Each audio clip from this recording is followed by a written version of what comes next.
Good morning. Thank you so much for joining us today on our fourth in our series of Allies Conversations.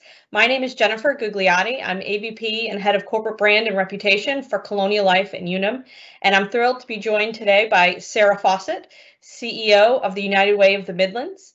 I also get to serve as Vice Chair of the United Way of the Midlands Women in Philanthropy. And Colonial Life and Women in Philanthropy are bringing this Allies Conversations to all of you today. So I hope you enjoy, ask lots of questions. And now I'll kick it over to Sarah Fawcett to introduce our speakers. Great. Thank you, Jen. Good morning, everybody, and thank you for being here this morning. I'm Sarah Fawcett. I'm President and CEO of United Way of the Midlands. We are so grateful that to have been able to partner with Colonial Life on this series of Being Allies. I know that I have learned a ton in each one of these sessions, and I think we've tackled really relevant allyship issues throughout the series. So thank you to Colonial Life for all that you've done. Thank you, Colonial Life, also for taking a leadership role in bringing these things to the forefront. We have a great discussion today around mental health, and we've got two folks today that I have the privilege of introducing. The first is Richard Schaefer. He is Senior Vice President for Field and Market Development with Colonial Life. His teams, according to his bio, his teams have a great job. They set the direction and develop programs to help Colonial Life grow and acquire more agents, brokers, clients, and consumers so that they are more loyal and engage deeper with Colonial Life. He's been with the Unum Group since 1998 in a variety of roles, and most of his time he was in the Chicago sales office with Unum as a large group employer and voluntary benefits sales specialist. And the other special guest that we have with us today is Julie Plain. And Julie is a well-known to United Way. She serves as clinical director of the Mental Illness Recovery Center Incorporated, also known as Mercy. And her primary responsibilities are developing and implementing ongoing clinical program strategies, providing oversight and direction to operations of all the clinical programs, and acting as a liaison with hospital partners. She has 19 years experience in emergency room, inpatient, and medical social work. She has done the tough stuff. She's a native of West Columbia. She has a bachelor's of social work from Winthrop University and a master's of social work from University of South Carolina. And prior to joining Mercy, Julie was at Lexington Medical Center, where she was the manager of medical social services. She is vice chair of the Midlands Area Consortium of the Homeless, or MOC, which is a group that is led by United Way. It's a 14-county consortium addressing homelessness across the area, and she serves on the Richland County Criminal Justice Coordinating Council. She formerly served as a member of Lexington Medical Center's Ethics Committee, Lexington County Criminal Justice Coordinating Council, and the Midland Sexual Assault Response Team. So it sounds like if there are any tough issues, you want Julie there next to you. So I'm going to turn it over to Julie and to Richard. Thank you both very much for being here. We look forward to learning from you. Thanks, Sarah. Julie, good to see you again. Good morning, everybody. Julie, I've been looking forward to this conversation. You and I had a chance to connect before, and you know, Sarah, one of the other little things about my background, I actually, after college, went and earned a master's degree in marriage and family therapy and worked with families and couples and kids for about 6 years. And so I just always had a lot of affection for you know, folks who are going through unexpected tough times and how we can help each other through them. So Julie, I'm really excited to get to spend some time today. You know, I was thinking about the pile up of hard times that so many of us are facing personally and professionally right now. It can feel overwhelming at times.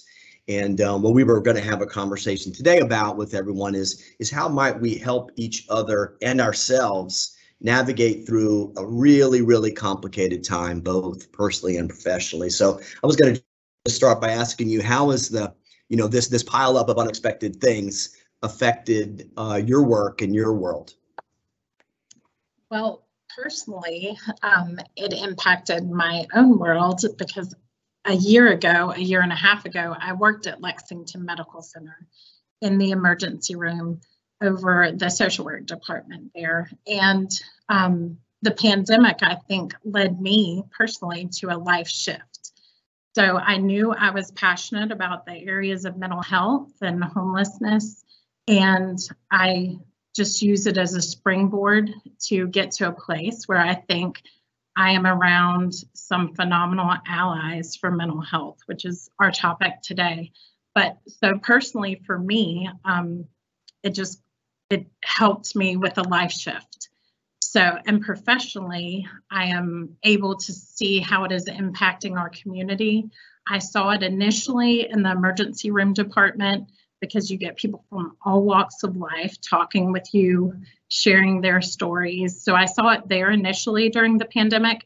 And then going over to Mercy, I was able to see how it was affecting our unsheltered population, our homeless individuals, and our people with severe and persistent mental illness. So I've been able to see it on both sides. How do you think I was thinking about this. We've got, pre-pandemic, just at Colonial Life, we had about 1,500 people in the building every day, most days. And now since March of 2020, on a good day, maybe there's 10, 15, 20% of our folks here. So everybody's more remote. And the way that we work together we've had to really, in so many ways, like so many employers and people, had to reinvent and retool. And I'm wondering in the mental health space, how has this pandemic and everyone being remote, how has it affected the delivery, not just in your agency, but the delivery of services and how people get help during this time? There might be some good things and also some bad impacts. Right. I think it's different for every agency, and every agency has had to figure it out for themselves. With our population, because we are serving the unsheltered population and people that might need a little bit more robust services, we started out remotely, but quickly realized that we needed to enhance our service delivery to be out in the community. So pretty quickly, we went back into the community and back into the homes. So we actually take services to the homes of the people we serve, and they come into our office to get their psychiatric care.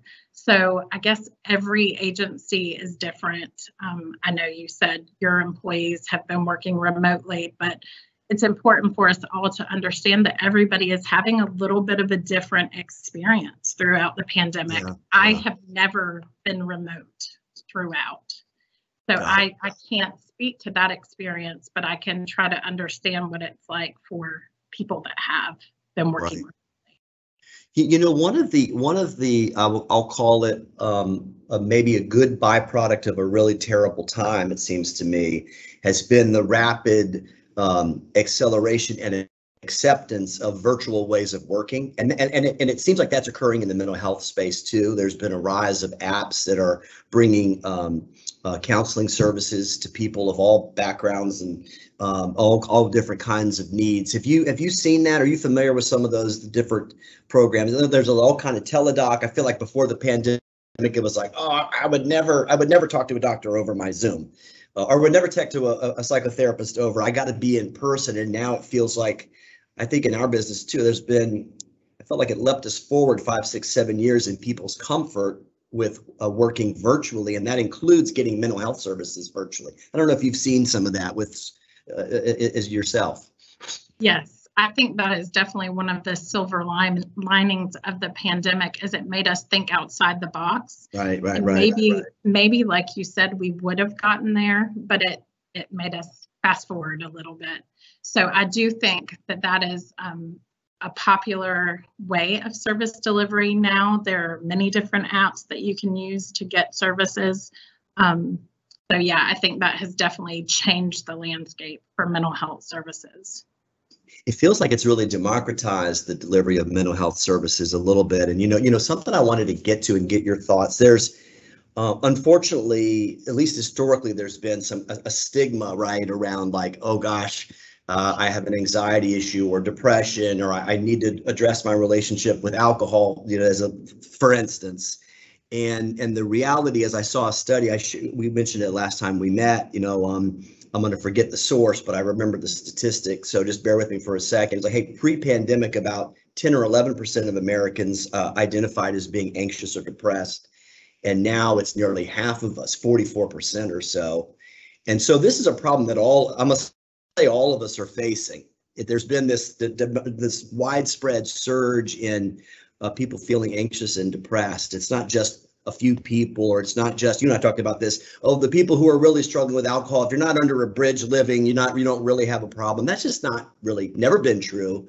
And it just feels like all of us are in this together now as we think about what it means to have mental health issues. I don't know. I love your thoughts around the stigmatization of the need for help and the reality that many, if not most of us, either need help or are very close to many people who do. Yeah, I think the pandemic definitely is a collective trauma that maybe we don't even realize we're going through it right now. Yeah. Maybe we won't realize it for years down the road, the impact.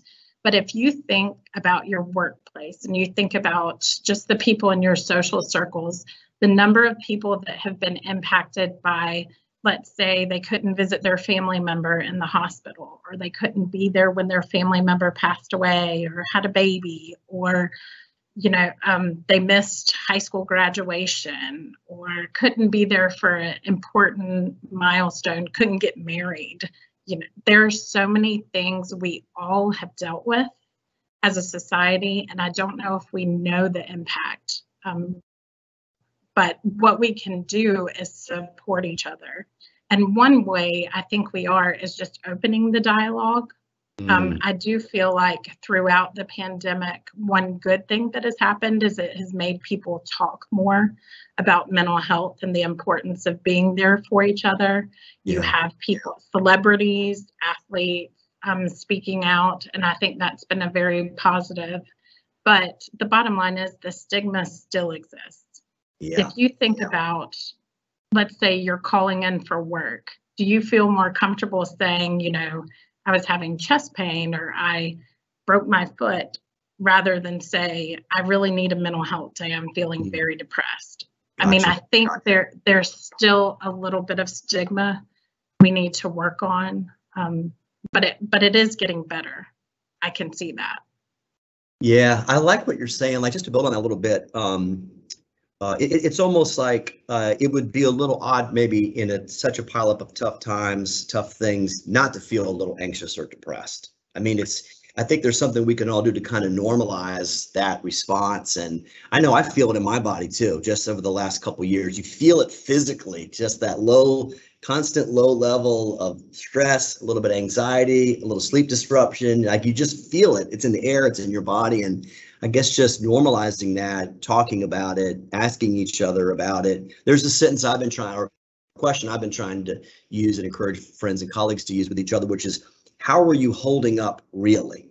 And then actually, like, be quiet. Well, a lot of times you say, like, how you doing? And the person's like, oh, fine, even if they're not. It's just like a habit we have. But I think really pausing and asking each other, like, how you holding up really? Here's how I'm holding up. Things are going well or not. You're right, getting in our language sort of puts a light on it and normalizes what people are going through, maybe. I think sometimes too, when you do open up first and share some of the experiences you're going through, it opens the door for people to talk with you. Yeah. So I think there's obviously no such thing as perfect. We're all going through this. So the more we can normalize it and talk about how it's impacting our own life, then you'll find it's so interesting when you open up about trials or struggles you might have. It makes it so people feel welcome to talk to you. So Right. You might get a call from someone. You might be surprised at who you touch with what you talk about and how they're willing to reach out to you because they think you're open to the conversation.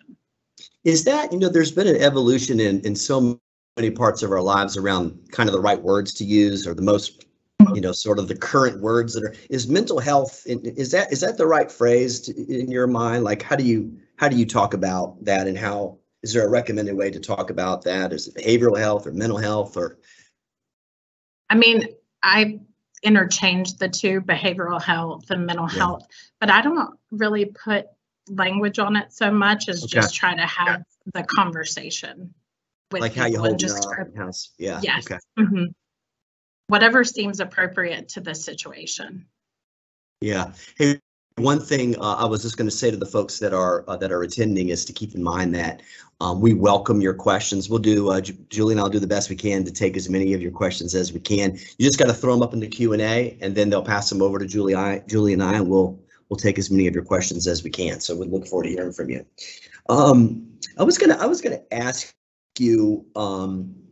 I think there used to be, and I think now we've realized it's a myth that there was like this big hard boundary between like my work life and my personal life.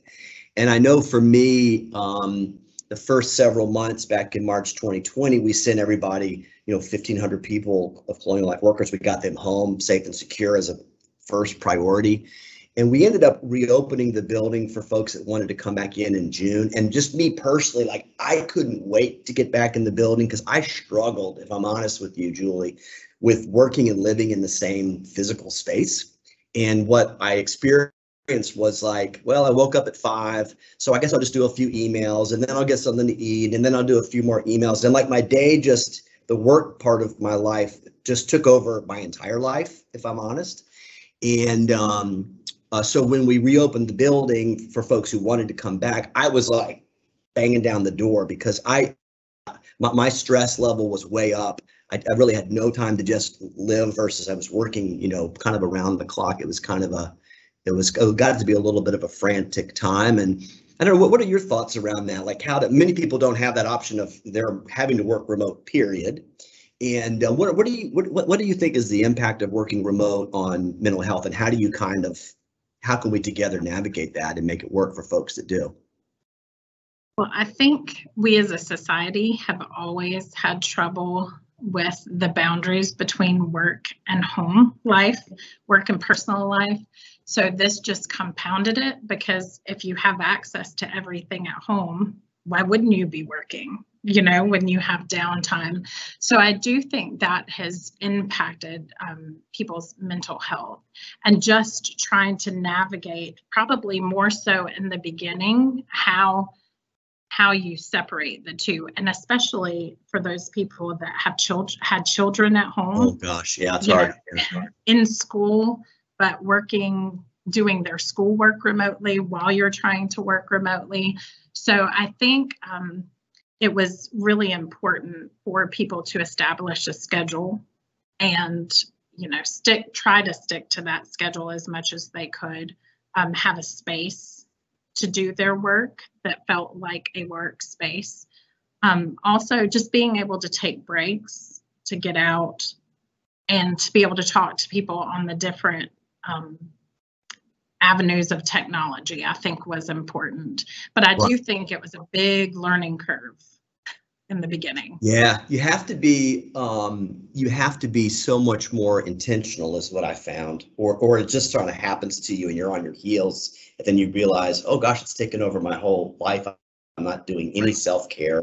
My sleep's completely broken. My rituals around having meals with the whole thing gets really messed up. I like what you said too around not only the schedule, but for folks that can make it happen, the physical space. Like this is even if it's a tiny corner, like this is where I do work. That's all I do here. I don't do work in bed. I don't do work at the dining room table with the kids. Like I try to separate it. I think that can be really helpful too. And the other thing I think you and I talked this before, that's a consequence of remote, is I feel like it's harder to keep in touch with each other around how we're really doing. And I know we've had a lot of employees that are working remote, and it's taken us a little bit longer than it would have in the past to realize maybe we need to engage with them. So you really have to be intentional and use the video camera as much as you can and ask people how they're holding up. And I don't know if you're seeing that with everybody remote. It's harder to know how friends and colleagues are doing sometimes.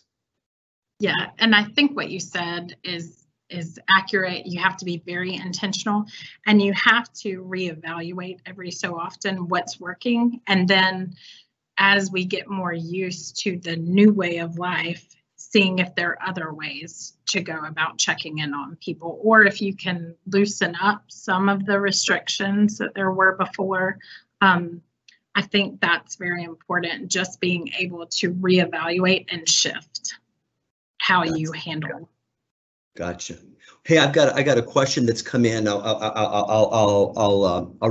read it out to you. Let's see if we can navigate this one. What's the role of employers in supporting employees who live with or have close loved ones who are suffering from mental illness? What's the role that, like what resources should be available to folks that are living with people in their family or close loved ones who are dealing with mental illness?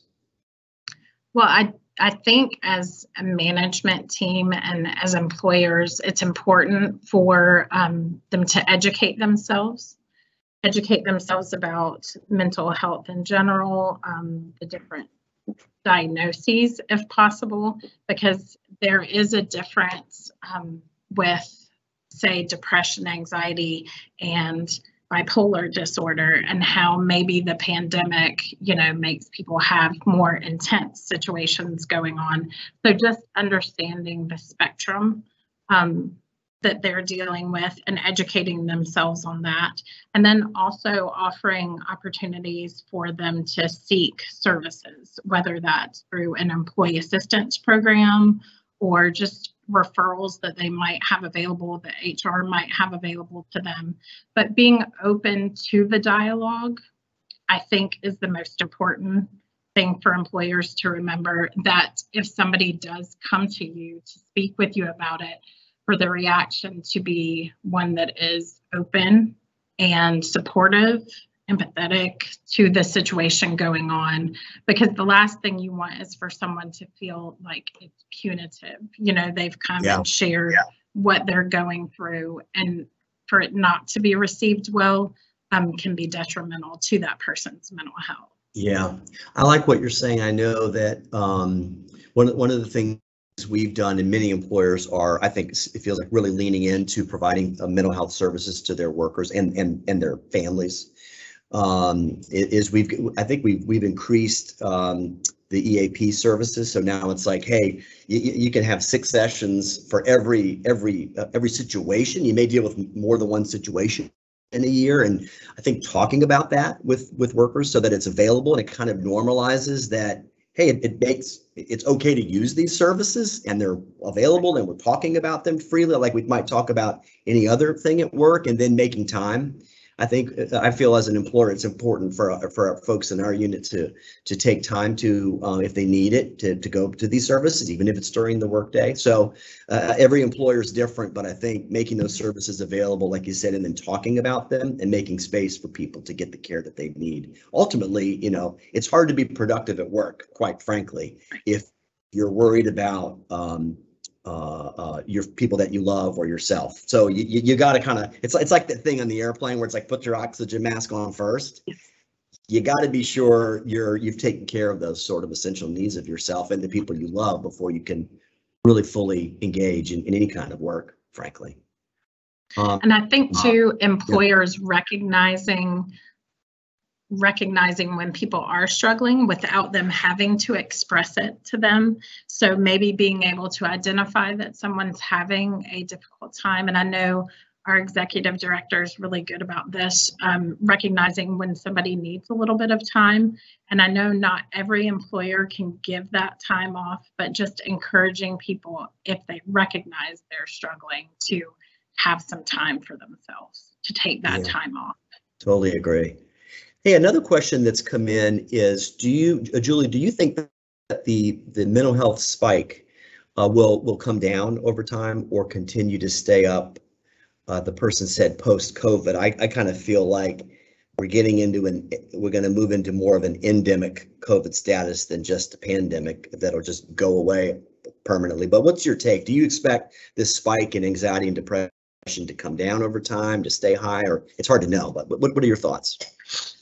Just my thoughts, I think it will stay high for a little while because, like I mentioned before, I don't think we know the impact that the pandemic is having on everyone, especially younger people, just how it is impacting our lives. So I do anticipate it staying up for a while. I hope it will go back down. Yeah. What I also think will happen is the dialogue regarding mental health, I hope will just continue to increase, where it is normal to discuss it as if you had physical ailments or things like that. It's almost like we've got a race on as community and business and mental health leaders to get ahead of that spike with the way we talk about it, the availability and accessibility of services, the hybrid approach of like in-person services paired with technology, virtual services, if that's a better fit for people. I do feel like even as a business leader, the race is on. Even for me, we have about 300 people just in our unit. It's like, I try to talk about this a lot because I think I'm just seeing the impact of this pileup of hard things on our folks for sure. Yeah, it's hard to know what'll come. Yeah. And I think you touched on one thing. I do think we need to increase the services now to prepare for what we're going to need in the future, because I think services are already lacking in the area of mental health in some ways. So I think it's important for us to focus on increasing those services available. Right. Totally agree. The young people thing, we've got 2 kids. One's a 7th grader. We have 4 kids, but the ones that are younger are 7th grade and 10th grade. And they really struggled with the loss of their social contacts. It seemed like I could just see it in them, in their body and how they spoke, and their affect was a little bit off. And it was just, it's hard to know the impact on that generation that's been young people right in the middle of this. I saw another study, Julie, that was so upsetting. It was like, again, I might be a little bit off, but I think it was a study of people between, say, 18 and 33, I believe. And it was a question have you seriously considered suicide in the last 30 days? And it was, if I remember the study correctly, it was something terrible and terrifying, like 25% of the people said, yeah, I've seriously thought about suicide in the last month. And I thought, oh my gosh, what's the impact for forever on that generation? So what are your thoughts about that? I agree. Like I said before, I don't think we know the impact on that generation, but I think that hopefully we are teaching them to open the dialogue and to communicate, and they are so tech savvy. Yeah. So you want to talk about technology and ways that people can connect and come up with new ideas. I'm hoping that some of the positive from the pandemic with the younger generation is that they will develop new ways of addressing mental health issues, of reaching out to people, of, just being there for each other. But I agree, sadly, the rates of suicide have increased, the rates of depression. And you have to think about it. There's a whole population that couldn't go to school. They weren't able to go to school, and school was their safe place. Yeah. So, there are some people, we talk about remote work and we talk about doing school remotely. There are people in our society that is not a good situation for, So I think it's important too, with that generation, that we address the different issues that may come up from that with mental health, with different resources, and again, services being available to them. Yeah. We're really, humans are really social creatures too, like that together time is so important, and to lose that like we did for that period, and still in some ways today, it's hard. It's hard to navigate for sure. There's another question that's come in, Julie. I'm just going to read the person's comment. They're saying, I'm struggling around the re-entry to many kid activities and work-life balance. I think I settled into the Corona schedule, and now I'm having a hard time feeling like everything is an obligation and not a blessing. Any tips? I don't want to think of good things as obligations in my life, I think is her point. How do you think about that? Well, you and me both. So there were some benefits to being forced to be at home. In some ways, we were able to turn off work when you turned it off, or go home from work and just be with family, just have that downtime, not have the constant busy schedules. And I, for one, really embraced that and enjoyed it. I'm sure there are others out there that felt the same way. Even though you like having the activities, it was nice to just be able to focus on those that matter to you and are around you, and pick up new hobbies and just have Totally forced agree. downtime. Yeah. Yeah, it was good in some ways. So I think being back to being intentional as we are re-entering into society, and it's coming on quick, you know, the activities and things that we're invited to or feel the need to be a part of. But I think this is where we really start to be intentional about what we need to do, what we want to do, and what enhances our life. So maybe those are the things that we focus on, and maybe prioritize, you know, what we want our children to do, what we want to do, and just focus on those things.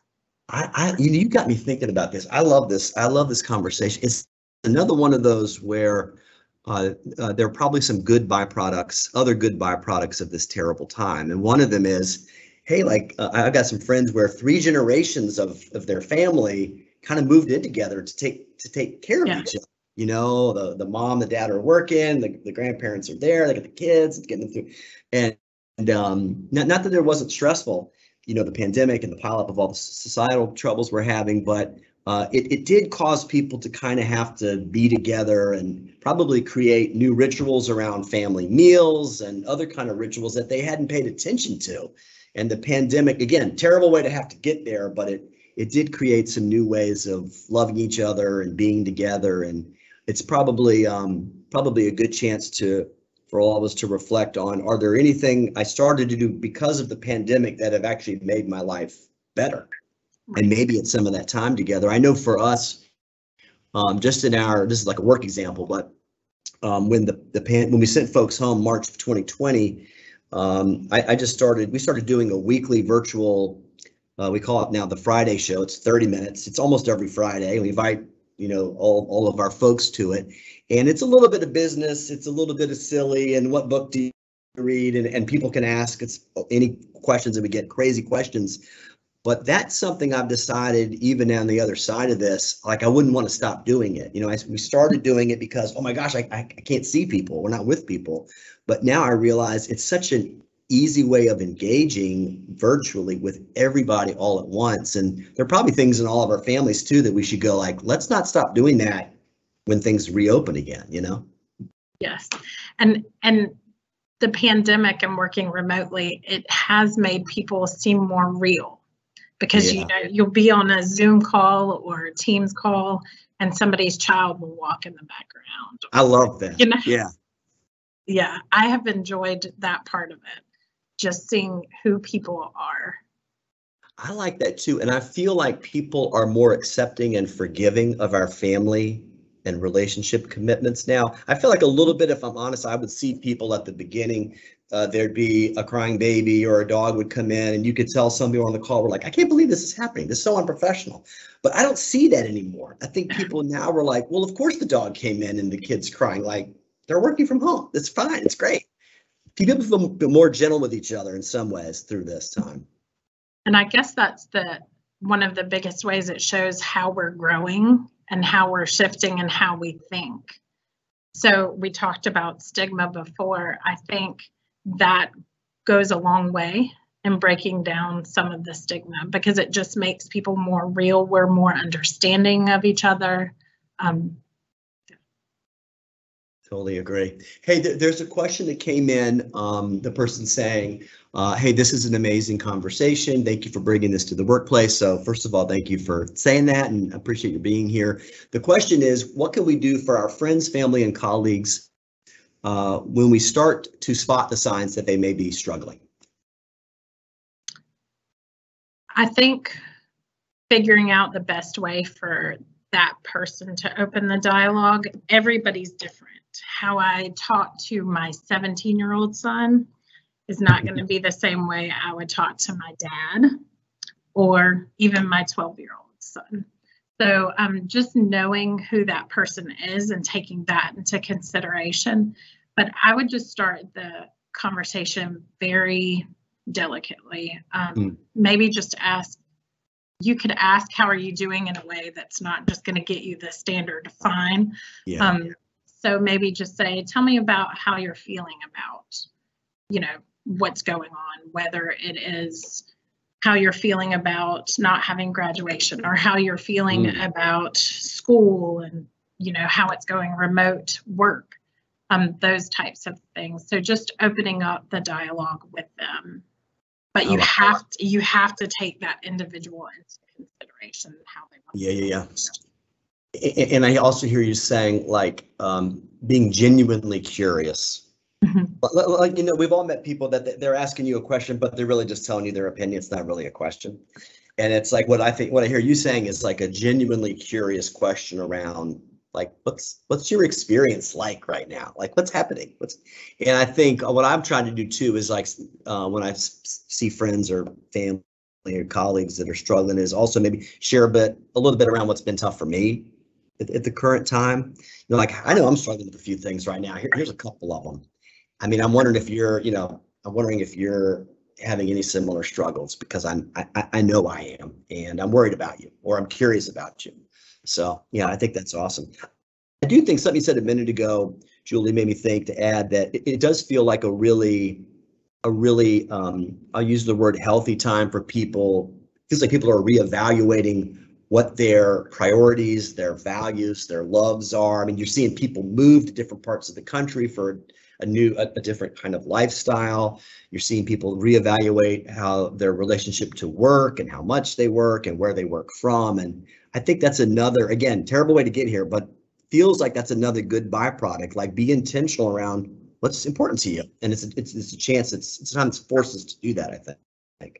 I agree. And I think that one of the important things when we talk about mental health, there are so many challenges right now, but what you just said is important. Focus on the positive. Focus on what we're learning from this whole situation, because you don't want to go through something difficult and not have grown from it.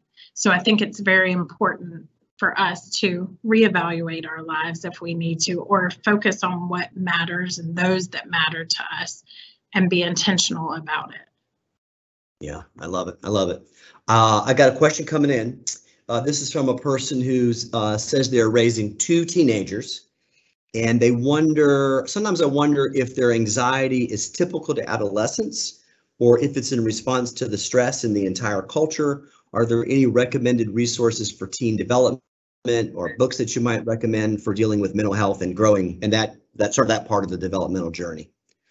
Anything specific to teens you'd recommend? Or to add to that question, like, in your clinical background, like, when can you kind of go it alone with friends and family and your pastor or your rabbi, and when is it like, I think I need to call a social worker or a psychotherapist or my physician? Like, does that make sense? Yeah. Yes. Yeah.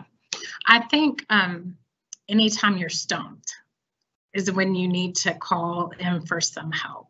So I think guidance counselors in the schools, some school systems have social workers. I think those can be valuable resources. I do think our faith homes can be a good resource, pastors. But I do know that teenagers, will speak specifically to teenagers. Yeah. They're hard to get information out of. And going back to my previous work in the emergency room, we used to do psychiatric assessments on people from all walks of life. And you had about 10 minutes to get the information you needed, what was going on. And most of the time, those people are presenting in crisis situations. So the worst day of their life is when you're seeing them. And I was always amazed at teenagers because they talk so freely. And they talked so freely with someone that wasn't in their circle, that they felt was open to hearing them. So just figuring out who that person is for them, and maybe enlisting their help. So maybe my son won't talk to me, but he might talk to his favorite teacher at school, and enlisting the help of our support systems. I really, that just clicked for me what you said. It's like, as a parent, your pride can get in the way of getting help for your kids sometimes, where you're like, well, I really want him to talk to me. So, because I'm the parent, like I want to sort this out and not letting your pride get in the way. If there's a nurse, a school counselor, a pastor, a physician that might be the right fit to better understand and be helpful. That's really good. Yeah, our kids off and on during this time, we have 4 kids, and each of us, all of us as a family and a couple individually have sought some counseling over the last couple of years, and it's been helpful. And you do get stuck sometimes where you're like, I want to help my kid, and you're like, yeah, but it's what your way of helping isn't helpful right now. So like add a new person to the mix and see if you get a different outcome. It's a good. I like how you talked about that. Yeah. Well, and I think with any family member or friend, we always have our own agenda, even if we try not to. You know, we always have our desired outcome. So sometimes when you, for lack of a better word, give that person over to somebody else, they can help guide what the real answer needs to be for that person. So, and that's a hard thing to do, like you said, not letting your pride get in the way. Yeah. I think too, this is like my family therapy background coming in. You know, there are, my experience has been that the most helpful family therapists are trying to not just have a special relationship with one of your kids, but they're trying to help you as a family be more effective together, more loving together. And so that's just my old bias kicking in around finding folks that are interested in the whole family and teaching the family to interact better together, more warmly together. So that's great. Here's a question. Do you think that people are afraid of losing their jobs or hindering career advancement by talking about their mental health issues? Yes.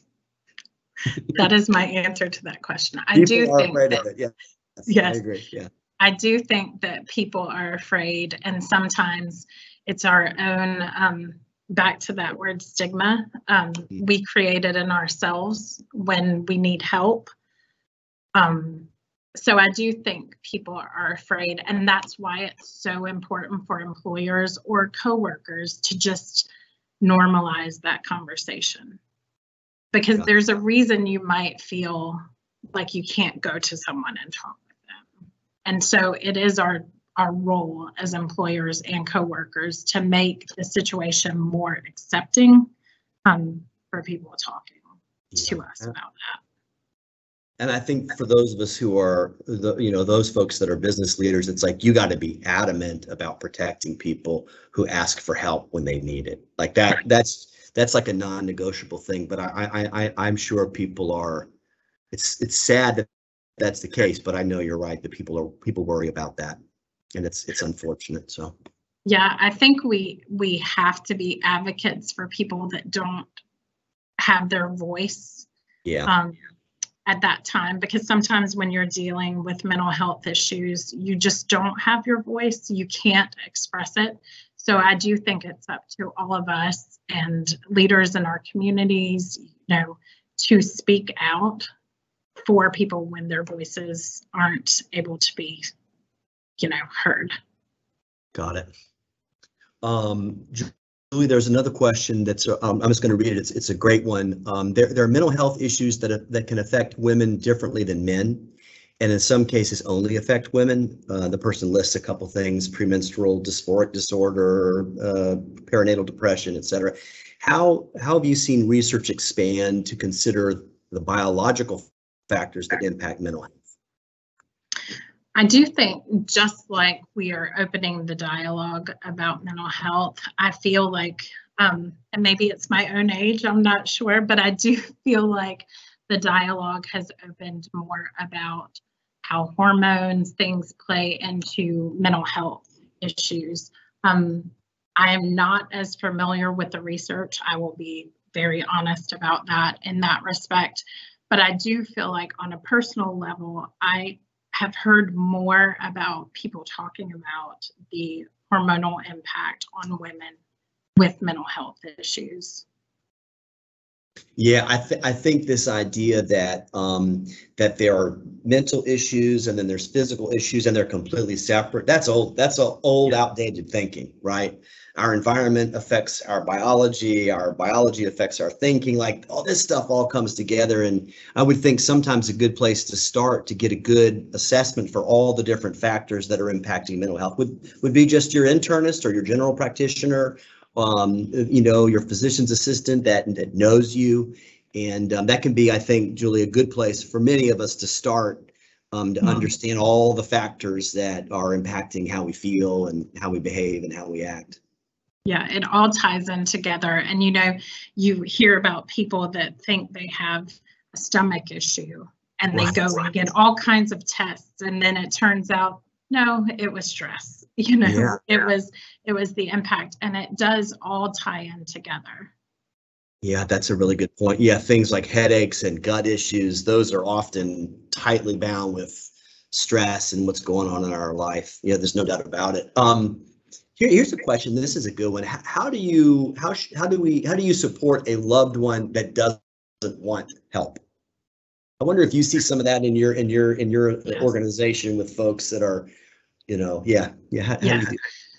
So we provide services, like I said, behavioral health services to people with severe and persistent mental illness. And we also do outreach to the unsheltered population here in Columbia. And what we do is we continue to outreach. So that could take weeks, that could take years. One gentleman, it took 8 years. Oh my gosh. There are people in your lives that might not want the help at the time, but just knowing that you're there for them or open, when they get to the point where they do want the help, they might seek you out.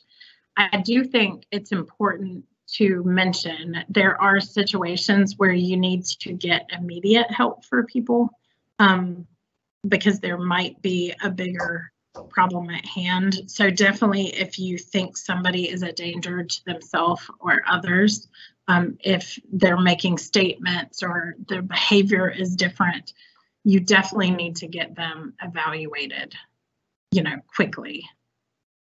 So that's something important to keep in mind. At the same time, I'm saying, just wait, keep trying that approach. I'm also saying, if you see immediate concerns, you have that gut feeling, then you need to seek help immediately for someone. Yeah.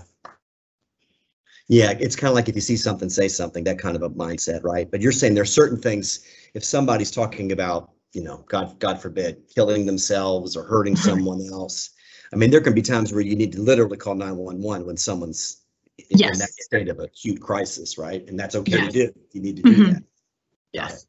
It's okay for people to be upset with you or disappointed that you made the call if it was the right call to make. Oh yeah, like the intention behind it is, hey, I really love you, and you're saying things that are really scaring everybody about hurting yourself. Like, I may be unpopular for a minute, but we need you here on the planet because you're young or you're this or whatever. Like, yeah, we got to. Yeah, gotcha.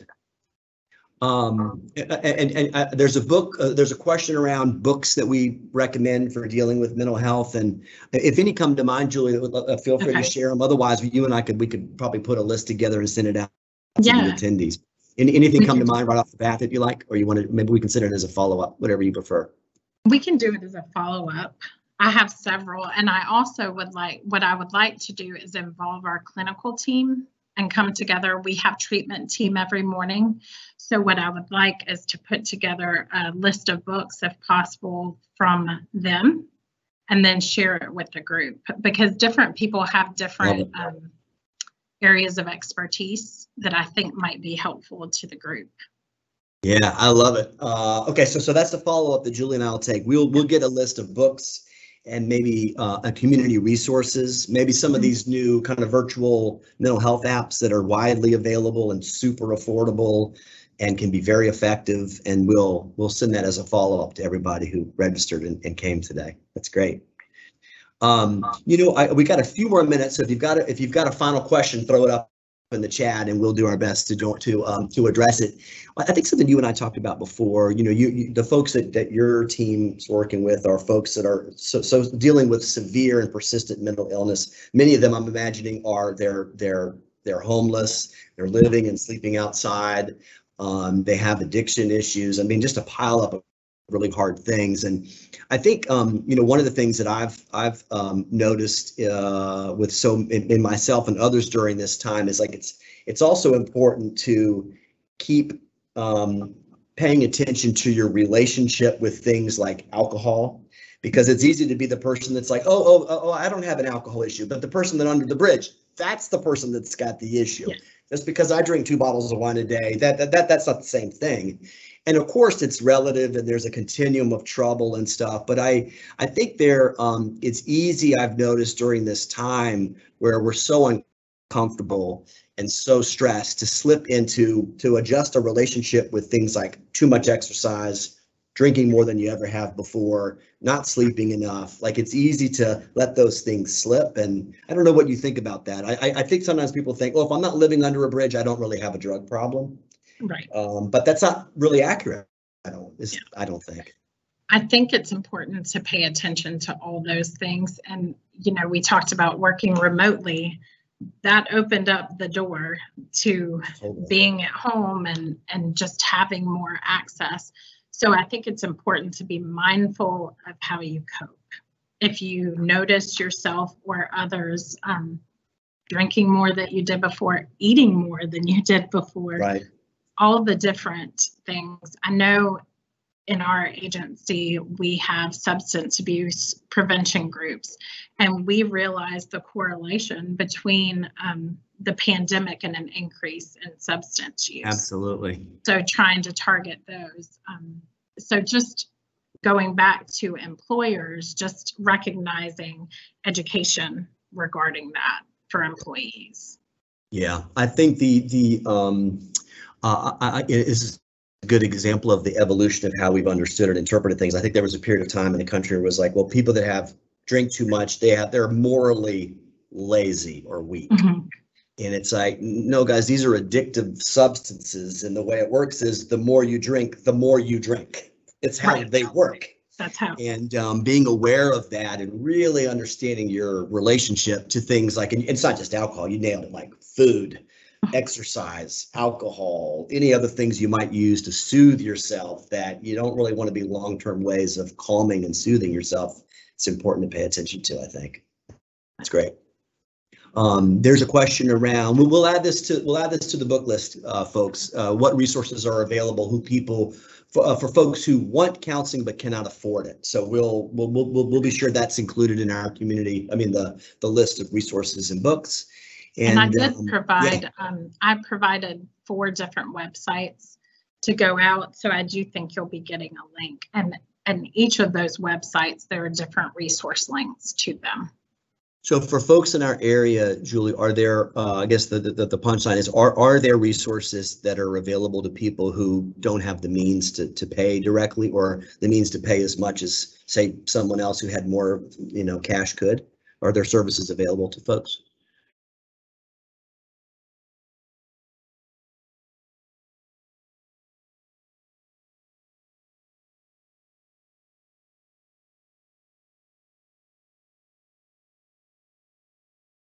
We may have lost Julie for a second. We had a little technology glitch in the world of Teams and Zoom. We'll wait for her to come back and join us. There's one last question. As a parent to young adults in college or just out, what recommendations do you have to help them get out and socialize safely? I find they're needing to relearn how to be social in person, given all the time alone and canceling of events. I'll just reflect on this as a father. Our oldest daughter, Micah, is a sophomore at the College of Charleston. And so her first year as a freshman, first year of college, was completely, they were on campus, but except for a few of her very small classes, they were distanced and not with each other, at least not very close. They were having classes like on the quads and hey Julie, there she is. Here I am. And Hey, there you are. Welcome. It was a question Thank I was starting to take around, for folks that are parents to young adults in college, for instance, what thoughts around helping them get out and socialize safely and needing to relearn how to be social in person, given, we're coming out of a sort of a peak of the pandemic. And I was just sharing a little bit about my daughter, Micah, who's a sophomore at the College of Charleston and who entered college in the pandemic. And lived in a dorm. The parents couldn't even help her move in. And then some of her classes, like very, very, very small classes, were in person, but the rest were all virtual. And I remember going and like the kids are sitting on the grass with Wi-Fi outside. It was a crazy time. But any thoughts that you have around how to get kids socializing again? It can be really fearful for them too, because it's been a scary time and they've adopted some of that, fear. I think just encouraging them and just looking to the universities and to the schools for opportunities, maybe in smaller groups where it's safe, but just looking at the resources within the different universities, because I can imagine that would be such a unique time to be entering college, Yeah, really. Well, Julie, this has been a great time. I don't see any other questions. Any other, I got a couple closing thoughts, but I thought you might have some too. Anything you'd want people to say, to hear from you before we wrap? I think the main thing, first, thank you so much for having me today. Sorry for the technical glitch at the end, but the main thing we can do to be allies is just to educate ourselves, to be open to others, to increase the dialogue with others, and just really look out for our community, for our families, for our friends, and be an ally.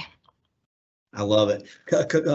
Julie, I've really enjoyed the time and a couple closing thoughts for me. And the first one is something that I wrote down. I love how you said it, is for all of us you said, be mindful of how you are coping.